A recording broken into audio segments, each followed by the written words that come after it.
सांस है जब तलक ना रुकेंगे कदम चल पड़े हैं तो मन। 1757 সাল পলাশীর আমবাগানে নবাব সিরাজউদ্দৌলার পতনের পর এই সোনার ভার্তভূমি চলে গিয়েছিল একদল বিদেশি বণিকের হাতে, যারা ব্যবসা করতে এসে আমাদের দেশের শাসক হয়ে বসেছিল প্রায় 200 বছর।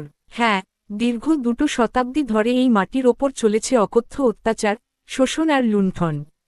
কিন্তু একটা প্রশ্ন কি আপনার মনে কখনো জেগেছে? কিভাবে একমুঠো বিদেশি এসে কোটি কোটি মানুষের দেশকে গোলাম বানিয়ে রাখল? আর কিভাবে আমাদের পূর্বপুরুষেরা নিজেদের বুকের রক্ত দিয়ে সেই গোলামির জিঞ্জির ভেঙেছিলেন? আজ 15ই আগস্ট, আমাদের স্বাধীনতা দিবসে, আমরা পিছন ফিরে তাকাব সেই রক্তঝরা ইতিহাসে। জানব সেই সব বীর শহীদদের গল্প, যাদের আত্মত্যাগের বিনিময়ে আজ আমরা মুক্ত আকাশে নিঃশ্বাস নিচ্ছি। অত্যাচারের মেঘ যখন ঘন হয়ে আসছিল, তখন প্রথম বড় বিস্ফোরণটি ঘটেছিল 1857 সালে, যাকে আমরা বলি সিপাহী বিদ্রোহ বা ভারতের প্রথম স্বাধীনতা যুদ্ধ। আর এই যুদ্ধের প্রথম সলতেটি পাকিয়েছিলেন বাংলার ব্যারাকপুরের এক তরুণ সিপাহী, মঙ্গল পাণ্ডে। চর্বিমিশ্রিত কার্তুজ ব্যবহারে অস্বীকৃতি জানিয়ে তিনি যখন প্রথম ব্রিটিশ অফিসারের দিকে বন্দুক তাক করেছিলেন, তখন তিনি শুধু নিজের ধর্ম রক্ষা করেননি, বরং কোটি কোটি ভারতীয়র মনের ভেতরের সুপ্ত ক্ষোভকে বান ডেকে এনেছিলেন। মঙ্গল পাণ্ডেকে ফাঁসি দেওয়া হয়েছিল, কিন্তু সেই ফাঁসি বিপ্লবের আগুনকে সারা দেশে ছড়িয়ে দিয়েছিল। ব্যারাকপুর থেকে জ্বলে ওঠা সেই আগুন পৌঁছে গিয়েছিল ঝাঁসিতে। মাত্র 22-23 বছরের এক তরুণী বিধবা রানী, লক্ষ্মীবাই, নিজের পিঠে সন্তানকে বেঁধে ঘোড়া ছুটিয়ে লড়াই করেছিলেন ব্রিটিশদের বিশাল সেনাবাহিনীর বিরুদ্ধে। তিনি বলেছিলেন, মাই মেরি ঝাঁসি নহি দুঙ্গি, আমি আমার ঝাঁসি দেব না। যুদ্ধক্ষেত্রে লড়াই করতে করতে তিনি শহীদ হন, কিন্তু তিনি প্রমাণ করে দিয়ে যান যে ভারতের নারীশক্তি দেশের স্বাধীনতার জন্য কতটা ভয়ঙ্কর রূপ ধারণ করতে পারে। একই সময়ে দক্ষিণ ভারতে বীরপান্ডিয়া কাট্টাবোম্মান, ওড়িশায় বক্সী জগবন্ধু এবং বাংলায় সাঁওতাল বিদ্রোহের 2 মহানায়ক সিধু ও কানহু ব্রিটিশদের রাতের ঘুম উড়িয়ে দিয়েছিলেন। 1905 সালে লর্ড কার্জন যখন বাঙালিদের একতা ভাঙতে বাংলাকে ভাগ করার সিদ্ধান্ত নেন, তখন থেকে শুরু হয় অগ্নিযুগ। হিন্দু মুসলিম নির্বিশেষে মানুষ রাস্তায় নেমে আসেন। আর এই অগ্নিযুগের সবচেয়ে উজ্জ্বল নক্ষত্র ছিলেন মেদিনীপুরের এক 18 বছরের কিশোর, ক্ষুদিরাম বসু। অত্যাচারী কিংসফোর্ডকে মারার জন্য প্রফুল্ল চাকির সাথে মিলে তিনি বোমা ছুঁড়েছিলেন। প্রফুল্ল চাকি নিজে আত্মবলিদান দেন এবং ক্ষুদিরাম ধরা পড়েন। 1908 সালের 11ই আগস্ট, যখন ক্ষুদিরামকে ফাঁসির মঞ্চে নিয়ে যাওয়া হচ্ছিল, তার মুখে কোনো ভয় ছিল না, ছিল এক স্বর্গীয় হাসি। 18 বছরের একটা ছেলে দেশের জন্য হাসতে হাসতে প্রাণ দিতে পারে, এই দৃশ্য ব্রিটিশদের কাঁপিয়ে দিয়েছিল। 1930 সাল, তৎকালীন অবিভক্ত বাংলার চট্টগ্রামে ঘটল এক অবিশ্বাস্য ঘটনা। এক সাধারণ স্কুলের শিক্ষক, যাকে সবাই মাস্টারদা বলে ডাকতেন, সূর্য সেন, তিনি তার একদল তরুণ তরুণী অনুগামীদের নিয়ে ব্রিটিশদের পুরো অস্ত্রাগার লুণ্ঠন করে নিলেন। কয়েকদিনের জন্য চট্টগ্রামকে সম্পূর্ণ ব্রিটিশমুক্ত ঘোষণা করা হয়েছিল। জালালাবাদ পাহাড়ে অসম লড়াইয়ে শহীদ হলেন বহু তরুণ। আর এই দলেরই এক বীরাঙ্গনা ছিলেন প্রীতিলতা ওয়াদ্দেদার। পাহাড়তলি ইউরোপিয়ান ক্লাব, যার বাইরে লেখা থাকত কুকুর এবং ভারতীয়দের প্রবেশ নিষেধ, সেই ক্লাবে সফল আক্রমণ চালিয়ে ব্রিটিশদের হাত থেকে বাঁচতে সায়ানাইড খেয়ে আত্মাহুতি দেন প্রীতিলতা। পরবর্তীতে মাস্টারদাকে নির্মম অত্যাচার করে ফাঁসি দেওয়া হয়। কিন্তু বাংলা প্রমাণ করেছিল, তারা মরতে জানে, কিন্তু ঝুঁকতে জানে না। যখন দেশে সশস্ত্র বিপ্লব চলছিল, ঠিক তখনই ভারতীয় রাজনীতিতে প্রবেশ করলেন এক নতুন মানুষ, মোহনদাস করমচাঁদ গান্ধী, যিনি অহিংসা এবং সত্যকে নিজের হাতিয়ার বানিয়েছিলেন।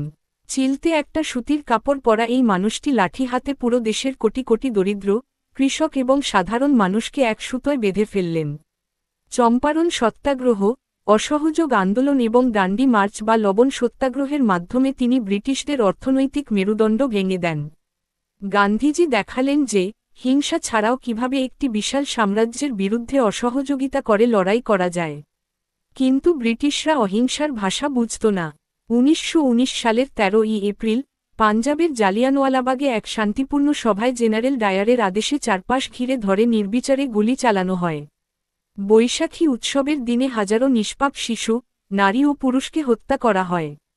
এই নৃশংসতা দেখে লাহোরের এক 12 বছরের বালকের মন কেঁপে উঠেছিল। সে আর কেউ নয়, ভগৎ সিং। ভগৎ সিং বড় হয়ে লালা লাজপত রায়ের মৃত্যুর প্রতিশোধ নিতে সন্ডার্সকে হত্যা করেন এবং দিল্লির সেন্ট্রাল অ্যাসেম্বলিতে ফাঁকা আওয়াজ করে বোমা ফেলেন। তিনি পালাতে পারতেন, কিন্তু তিনি ধরা দিলেন যাতে তার কণ্ঠস্বর পুরো ভারতের যুবসমাজ শুনতে পায়। জেলখানায় 116 দিন অনশন করার পর 1931 সালের 23শে মার্চ ভগৎ সিং, সুখদেব এবং রাজগুরুকে ফাঁসি দেওয়া হয়। ফাঁসির মঞ্চে যাওয়ার আগে তারা স্লোগান দিয়েছিলেন, ইনকলাব জিন্দাবাদ। এবার আসা যাক এমন এক ব্যক্তিত্বের কথায়, যার নাম শুনলে আজও প্রতিটা ভারতীয় শরীরে রোমাঞ্চ জাগে, নেতাজি সুভাষচন্দ্র বসু।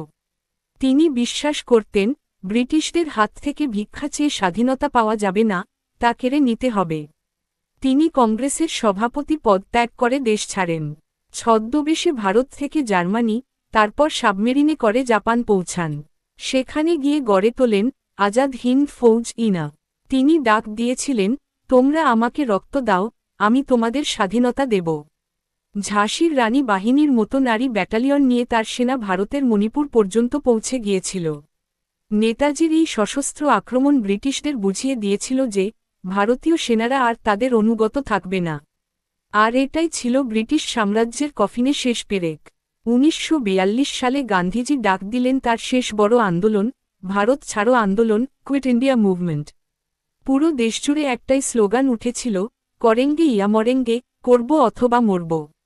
দেশের প্রতিটা কোণ থেকে সাধারণ মানুষ রাস্তায় নেমে এলেন। মাতঙ্গিনী হাজরা নামের এক 73 বছরের বৃদ্ধা মেদিনীপুরে তেরঙ্গা হাতে মিছিলের নেতৃত্ব দিচ্ছিলেন। ব্রিটিশরা তার হাতে, পায়ে এবং মাথায় গুলি করে, কিন্তু মৃত্যুর শেষ মুহূর্ত পর্যন্ত তিনি তেরঙ্গাকে মাটিতে পড়তে দেননি। মুখে ছিল একটাই নাম, বন্দে মাতরম। এর ঠিক পরেই 1946 সালে বোম্বেতে রয়্যাল ইন্ডিয়ান নেভির সেনারা বিদ্রোহ ঘোষণা করে। ব্রিটিশরা বুঝতে পারে যে সেনাবাহিনীর জোরে তারা ভারত শাসন করছে, সেই সেনাবাহিনী এখন তাদের শত্রু হয়ে দাঁড়িয়েছে। অবশেষে সেই ঐতিহাসিক দিনটি এলো। 1947 সালের 15ই আগস্ট। লর্ড মাউন্টব্যাটেন ভারতের হাতে ক্ষমতা হস্তান্তর করলেন। দিল্লির লালকেল্লায় ব্রিটিশদের ইউনিয়ন জ্যাক নামিয়ে সগর্বে উড়িয়ে দেওয়া হলো আমাদের তেরঙ্গা পতাকা। কিন্তু এই আনন্দের পেছনে ছিল এক গভীর ক্ষত। দেশভাগ। ভারত ও পাকিস্তান, দুটি আলাদা রাষ্ট্র তৈরি হল। লাখ লাখ মানুষকে নিজেদের ভিটেমাটি ছেড়ে চলে যেতে হল, দাঙ্গায় প্রাণ হারালেন অসংখ্য মানুষ। এক চোখ দিয়ে আনন্দের জল আর অন্য চোখ দিয়ে স্বজন হারানোর জল নিয়ে ভারত তার নতুন যাত্রা শুরু করল। বন্ধুরা, আজ আমরা 2026 সালে দাঁড়িয়ে আছি। স্বাধীনতার পর দীর্ঘ বছর কেটে গেছে। আজ ভারত মহাকাশে রকেট পাঠাচ্ছে, অর্থনৈতিকভাবে বিশ্বের দরবারে মাথা উঁচু করে দাঁড়াচ্ছে। কিন্তু আজ আমাদের নিজেদের বুক হাত দিয়ে একটা প্রশ্ন করা উচিত, যে ভারতের স্বপ্ন আমাদের শহীদরা দেখেছিলেন, আমরা কি সেই ভারত গড়তে পেরেছি? তারা কি এমন এক ভারতের জন্য প্রাণ দিয়েছিলেন যেখানে আজও জাতপাত, ধর্ম নিয়ে দাঙ্গা হয়? যেখানে দুর্নীতি আর অপরাধ প্রতিদিন সংবাদপত্রের শিরোনাম হয়? না, তারা চেয়েছিলেন এক শিক্ষিত, সচ্ছল এবং ঐক্যবদ্ধ ভারত। আজ 15ই আগস্টের এই পবিত্র দিনে আমাদের দায়িত্ব শুধু একটা হোয়াটসঅ্যাপ স্ট্যাটাস দেওয়া বা পতাকা ওড়ানো নয়। আমাদের দায়িত্ব হল নিজের কাজের প্রতি সৎ থাকা। একজন ছাত্র হিসেবে ভালো করে পড়াশোনা করা, একজন নাগরিক হিসেবে দেশকে পরিষ্কার রাখা এবং একে অপরকে সম্মান করা। এটাই হবে আমাদের সেই সব মহান শহীদদের প্রতি সত্যিকারের শ্রদ্ধাঞ্জলি। আসুন আজ সবাই মিলে সেই সব বীরদের সশ্রদ্ধ প্রণাম জানাই এবং একসুরে বলি, ভারত মাতা কি জয়। বন্দে মাতরম। আপনাদের সবাইকে স্বাধীনতা দিবসের অনেক অনেক শুভেচ্ছা। ভিডিওটি ভালো লাগলে এবং তথ্যপূর্ণ মনে হলে অবশ্যই আপনার বন্ধুদের সাথে শেয়ার করুন। আর কমেন্ট বক্সে অন্তত একবার জয় হিন্দ লিখে